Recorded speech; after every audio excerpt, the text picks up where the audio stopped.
ADB আন্তর্জাতিক সংবাদে আপনাকে স্বাগতম। সংবাদের শুরুতেই থাকছে সংবাদ শিরোনাম। মধ্যপ্রাচ্যের রণদামামা, খামেনির হুঙ্কারে পিছু হটল মার্কিন রণতরী, যুদ্ধের ময়দানে নামছে ৮০,০০০ দানব বাহিনী। মধ্যপ্রাচ্যের যুদ্ধের দামামা, যুক্তরাষ্ট্রে হামলা করলে প্রথম লক্ষ্য হবে ইসরায়েল, কড়া বার্তা। ইরানি সংবাদমাধ্যমে মার্কিন ঘাঁটির ছবি প্রকাশ, হামলা কি শিগগিরই? যুক্তরাষ্ট্রের সঙ্গে আলোচনা কবে, জানাল ইরান। পুতিনের তেল নাকি ট্রাম্পের ছাড়, কোন দিকে ঝুঁকবে ভারত? এপস্টেইন কি রুশ গুপ্তচর ছিলেন, তদন্তে পোল্যান্ড। এতক্ষণ শুনছিলেন সংবাদ শিরোনাম, এখন জানাবো বিস্তারিত।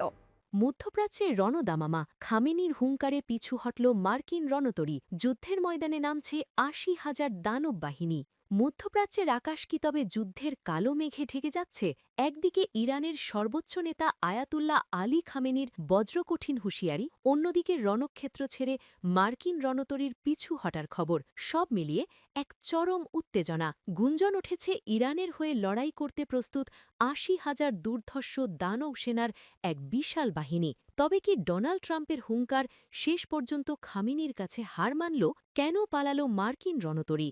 আজ আমরা বিশ্লেষণ করব এই চাঞ্চল্যকর পরিস্থিতির। ইরানের সামরিক শক্তি নিয়ে জল্পনা অনেক দিনের, কিন্তু এবার যা শোনা যাচ্ছে তা কপালে ভাঁজ ফেলেছে পেন্টাগনের। খবর রটেছে খামেনির নির্দেশে ৮০,০০০ জানবাদ যোদ্ধা এখন স্রেফ একটি সংকেতের অপেক্ষায়। প্রতিরক্ষা বিশ্লেষকরা এই বাহিনীকে দানব বা শ্যাডো আর্মি হিসেবে আখ্যা দিচ্ছেন, যারা গেরিলা যুদ্ধে পারদর্শী। অন্যদিকে পারস্য উপসাগরে মোতায়েন থাকা মার্কিন অত্যাধুনিক রণতরী নিয়ে তৈরি হয়েছে ধোঁয়াশা। নির্ভরযোগ্য কিছু সূত্রের দাবি, ইরানি মিসাইল আর ড্রোন হামলার ভয়ে কৌশলগত অবস্থান পরিবর্তন করে পিছু হটেছে মার্কিন নৌবহর। একে কি ট্রাম্প প্রশাসনের পিছু হটা বলা যায়, নাকি এটি কোনো বড় যুদ্ধের আগে রণকৌশলের অংশ? ডোনাল্ড ট্রাম্প সবসময়ই ইরানের বিরুদ্ধে কঠোর অবস্থান নিয়েছেন, কিন্তু খামেনির সাম্প্রতিক ভাষণে যে তেজ দেখা গেছে তাতে পরিষ্কার, ইরান এবার ১ ইঞ্চি জমিও ছাড়তে রাজি নয়। সামাজিক যোগাযোগ মাধ্যম ও বিভিন্ন আন্তর্জাতিক সংবাদ মাধ্যমে দাবি করা হচ্ছে, খামেনির সামরিক চালে কার্যত কোণঠাসা হয়ে পড়েছে ওয়াশিংটন। ট্রাম্পের কড়া হুঙ্কারের বিপরীতে ইরানের এই ৮০,০০০ বাহিনীর হুমকি বিশ্ব রাজনীতিতে নতুন মেরুকরণ তৈরি করছে। মধ্যপ্রাচ্যের এই দাবানল শেষ পর্যন্ত কোথায় গিয়ে থামে সেটাই এখন দেখার বিষয়। তবে কি বিশ্ব আরও একটি বড় যুদ্ধের সাক্ষী হতে যাচ্ছে, নাকি কূটনৈতিক আলোচনায় মিলবে সমাধান? আমরা নজর রাখছি প্রতিটি মুহূর্তে। মধ্যপ্রাচ্যে যুদ্ধের দামামা, যুক্তরাষ্ট্রে হামলা করলে প্রথম লক্ষ্য হবে ইসরায়েল, কড়া বার্তা। মধ্যপ্রাচ্যের ভূ রাজনৈতিক উত্তেজনা এখন খাদের কিনারে। ইরান ও যুক্তরাষ্ট্রের মধ্যে চলমান বাগযুদ্ধের পারদ চড়েছে আরও কয়েক ধাপ। ইসলামী প্রজাতন্ত্র ইরানের প্রভাবশালী সামরিক বাহিনী ইসলামিক রেভলিউশনারি গার্ড কর্পোরেশন বা আইআরজিসি সাফ জানিয়ে দিয়েছে, ওয়াশিংটন যদি তেহরানের ওপর কোনো ধরনের সামরিক আগ্রাসন চালায়, তবে তার প্রথম ও প্রধান খেসারত দিতে হবে ইসরায়েলকে। লেবানন ভিত্তিক সংবাদ মাধ্যম আল মায়াদিন টেলিভিশনকে দেওয়া এক বিশেষ সাক্ষাৎকারে আইআরজিসি কমান্ডার হোসেন দাঘিজি এই হুঙ্কার দেন। তার এই মন্তব্য এমন এক সময় এলো যখন পারস্য উপসাগর ও লোহিত সাগরে মার্কিন রণতরী নিয়ে চাঞ্চল্যকর সব তথ্য সামনে আসছে। কমান্ডার হোসেন দাঘিজি তাঁর সাক্ষাৎকারে ইরানের সামরিক দর্শনের একটি পরিষ্কার চিত্র তুলে ধরেন। তিনি দাবি করেন, তেহরান কখনো নিজে থেকে যুদ্ধ শুরু করতে চায় না, তবে আক্রান্ত হলে তারা পিছু হটার পাত্র নয়। দাঘিজি সরাসরি সতর্ক করে বলেন, যুক্তরাষ্ট্র যদি ইরানে আক্রমণের ভুল করে, তবে তেহরানের প্রতিশোধমূলক হামলার প্রথম লক্ষ্যবস্তু হবে ইসরায়েল। তার মতে ইরানের সামরিক কৌশল মূলত আত্মরক্ষাভিত্তিক হলেও যুদ্ধ শুরু হলে তার ব্যাপ্তি হবে অপ্রত্যাশিত। দাঘিজির ভাষায়, আমাদের প্রতিক্রিয়ার তীব্রতা এমন হবে যে শত্রুপক্ষ তা গণনায় আনতে পারবে না এবং সংঘাতের পরিসর হবে অনেক বিস্তৃত। আইআরজিসি কমান্ডারের দাবি, ইরানের প্রতিরোধকমূলক সক্ষমতা শত্রুর ওপর এমন অপূরণীয় ক্ষতি চাপিয়ে দিতে পারে, যা যে কোনো পরাশক্তির জন্য হবে দুঃস্বপ্নের মতো। ইরানের কর্মকর্তাদের এই কড়া বার্তার মধ্যেই লোহিত সাগর ও এদেন উপসাগরীয় অঞ্চলে মার্কিন নৌবহরের গতিবিধি নিয়ে নতুন তথ্য পাওয়া গেছে। ইরান ভিত্তিক সংবাদ সংস্থা WANA একটি সামরিক গোয়েন্দা সূত্রের বরাতে জানিয়েছে, মার্কিন নৌবহরের Abraham Lincoln carrier strike group বা রণতরী বহরটি বর্তমানে দক্ষিণ ইয়েমেনের সোকোত্রা দ্বীপের কাছে এদেন উপসাগরে অবস্থান করছে। বহরটি বর্তমানে ইরানের গুরুত্বপূর্ণ বন্দর চাবাহার থেকে প্রায় ১,৪০০ কিলোমিটার দূরে রয়েছে। বিশ্লেষকদের মতে এটি ইরানের উপকূলীয় জলসীমা থেকে আগের তুলনায় কিছুটা বেশি দূরত্ব। এই স্ট্রাইক গ্রুপে একটি বিমানবাহী রণতরী ছাড়াও একাধিক যুদ্ধজাহাজ বা ডিস্ট্রয়ার এবং একটি সহায়ক ডুবোজাহাজ রয়েছে।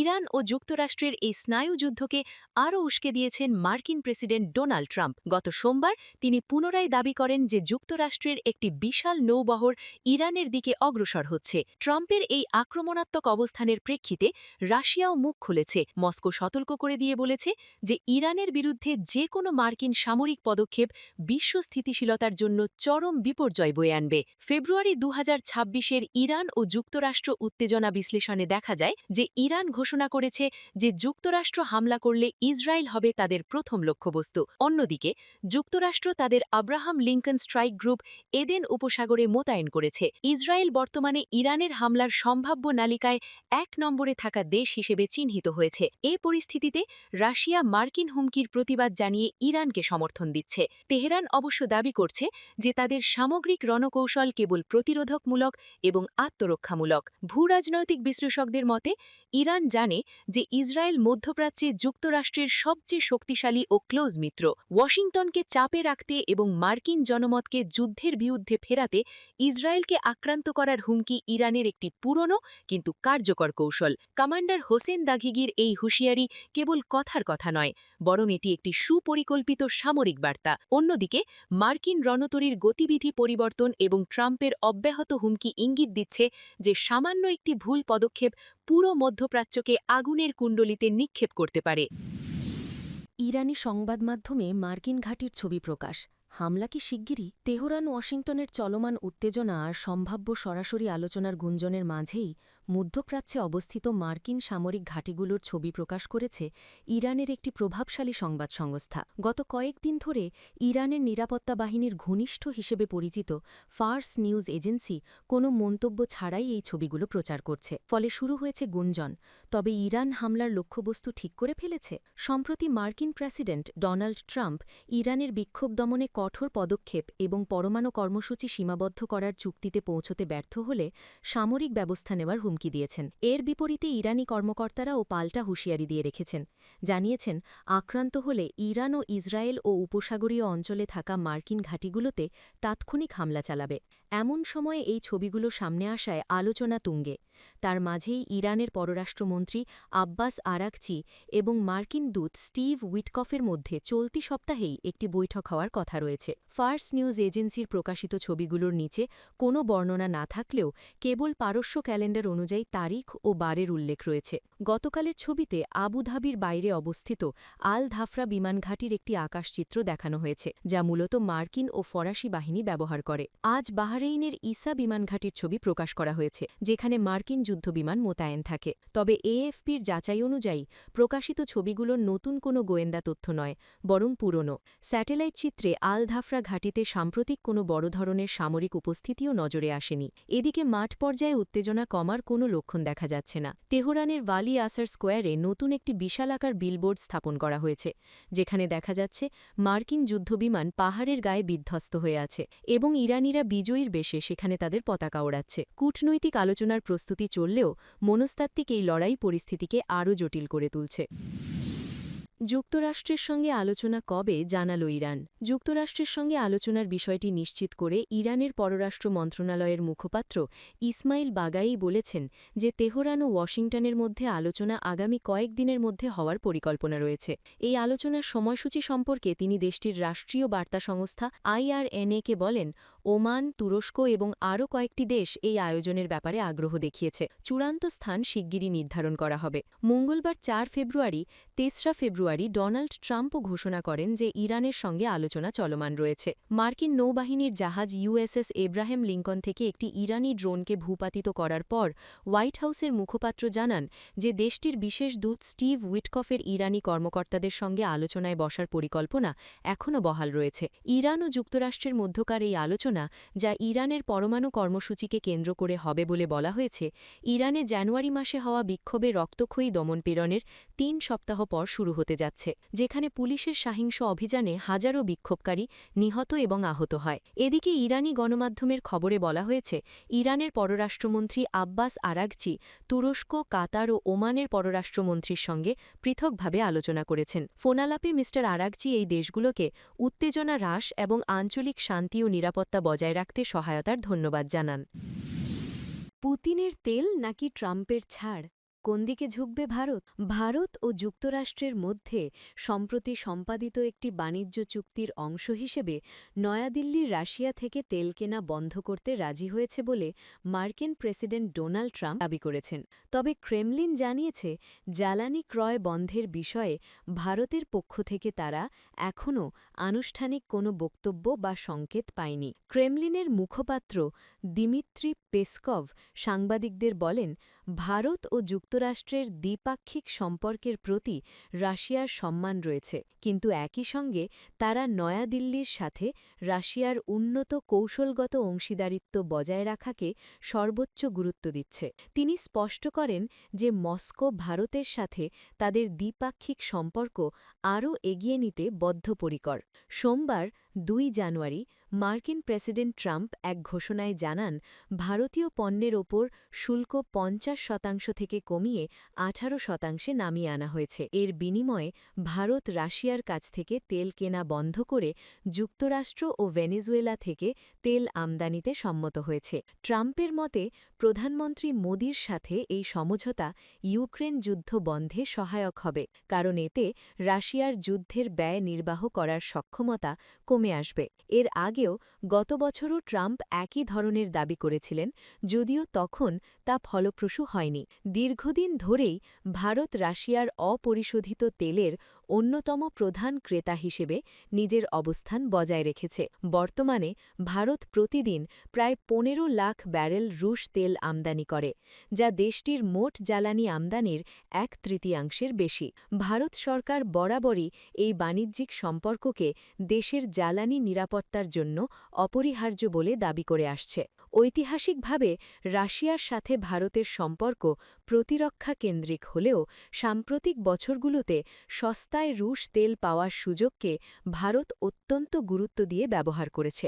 এমনকি গত বছরের ডিসেম্বরে রুশ প্রেসিডেন্ট ভ্লাদিমির পুতিন ভারত সফরে এসে মার্কিন চাপের মুখেও নিরবিচ্ছিন্ন জ্বালানি সরবরাহের প্রতিশ্রুতি দিয়েছিলেন।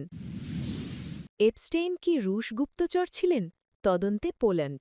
ইসরায়েলের সাবেক প্রধানমন্ত্রী এহুদ বারাককে লেখা এক ইমেলে এপস্টেইন দাবি করেন, পুতিন তার সাথে বৈঠক করতে চেয়েছিলেন, যা তিনি প্রত্যাখ্যান করেছেন। এপস্টেইন সংশ্লিষ্ট বিপুল পরিমাণ নথিতে দেখা গেছে সেখানে পুতিনের নাম এসেছে ১০৫৬ বার এবং মস্কোর উল্লেখ প্রায় ১০,০০০। নথির বিভিন্ন অংশে ইঙ্গিত পাওয়া যায় যে এপস্টেইন ও তার সহযোগী গিসলেইন ম্যাক্সওয়েল যেসব ছবি ও তথ্য সংগ্রহ করতেন তা রুশ নিরাপত্তা সংস্থা এফএসবি ব্ল্যাকমেলের জন্য কম্প্রোম্যাট সংগ্রহ করার পদ্ধতির সাথে মিল রয়েছে। টাস্ক বলেন, বৈশ্বিক সংবাদমাধ্যমে এবং বিভিন্ন সূত্রে এখন ব্যাপক সন্দেহ দেখা যাচ্ছে যে এই নজিরবিচ্ছিন্ন পেডোফাইল কেলেঙ্কারি রুশ গোয়েন্দাদের সহায়তায় সংগঠিত হয়েছে। এটি যদি সত্য হয়, তবে পোল্যান্ডের জাতীয় নিরাপত্তার জন্য এর তাৎপর্য অত্যন্ত গুরুতর। তিনি আরও বলেন, যদি রুশ গোয়েন্দারা এপস্টেইন সম্পর্কিত অপারেশনে জড়িত থাকে, তবে তারা এখনও সক্রিয় অনেক বিশ্বনেতার বিরুদ্ধেও আপত্তিকর তথ্য রাখে। রুশ পররাষ্ট্র মন্ত্রকের মুখপাত্র মারিয়া জাখারোভা গত ডিসেম্বরে বলেন, এপস্টেইন কেলেঙ্কারি পশ্চিমা অভিজাত্যের হন্ডামি প্রকাশ করেছে। তিনি টেলিগ্রামে লেখেন, এখানে ছিলেন সেই সব পশ্চিমা নৈতিক শিক্ষকরা যারা রাশিয়াকে মানবাধিকার শেখাতেন, অথচ নিজেরাই আকর্ষণীয় ভঙ্গিতে আকর্ষণীয় সঙ্গীদের সাথে সময় কাটাতেন। এপস্টেইন সংশ্লিষ্ট নথিতে রুশ প্রভাবের আরও ইঙ্গিত পাওয়া যায় ব্রিটিশ রাজপরিবারের সদস্য অ্যান্ড্রু মাউন্টব্যাটেন উইন্ডসরেরকে ঘিরে। এক নথিতে দেখা যায়, এপস্টেইন ২০১০-এ তাকে ইরিনা নামে ২৬ বছরের একটি সুন্দরী রুশ নারীর সাথে ডিনারের প্রস্তাব পাঠান। একটি নাবালিকার সাথে অ্যান্ড্রুর দেহ ব্যবসা সংক্রান্ত দণ্ডের ২ বছর পরের ঘটনা এটি। অন্য নথিতে দেখা যায় এপস্টেইন বিল গেটসের সম্পর্কে দাবি করেছিলেন যে তিনি রুশ নারীদের সাথে যৌন সম্পর্ক থেকে যৌন সংক্রমিত রোগে আক্রান্ত হয়েছেন, তবে গেটস দৃঢ়ভাবে এ দাবি অস্বীকার করেন।